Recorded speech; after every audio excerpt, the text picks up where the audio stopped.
Ano ang sinasabi ng iba diyan, kapatid na Jason? Sabi nila, ang tinatawag daw na mga iglesia ni Kristo, lahat ng mga mananampalataya sa ating Panginoong Kristo kahit na nasa iba't ibang pangkatin ng relihiyon o iba't ibang iglesia. Kaya itanong natin mula sa banal na kasulatan, tama ba yung sinasabi nilang yon?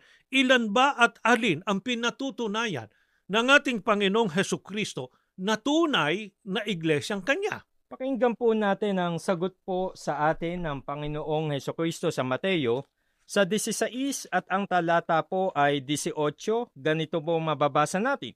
At sinasabi ko naman sa iyo na ikaw ay Pedro, at sa ibabaw ng batong ito ay itatayo ko ang aking iglesia, at ang mga pintuan ng Hades ay hindi magsisipanaig laban sa kanya. Sana napansin po ninyo na ang sabi po ng ating Panginoong Kristo, itatayo ko ang aking iglesia. Mhm. Hindi po niya sinabing itatayo ko ang maraming iglesia Mhm. o 2 o 3 iglesia. Mhm. Iisa lang po ang iglesyang itinayo ni Kristo. Pinatutunayan lamang na yung mga tunay na mananampalataya na tinubos ng dugo ng ating Panginoong Kristo nasa iisang iglesia.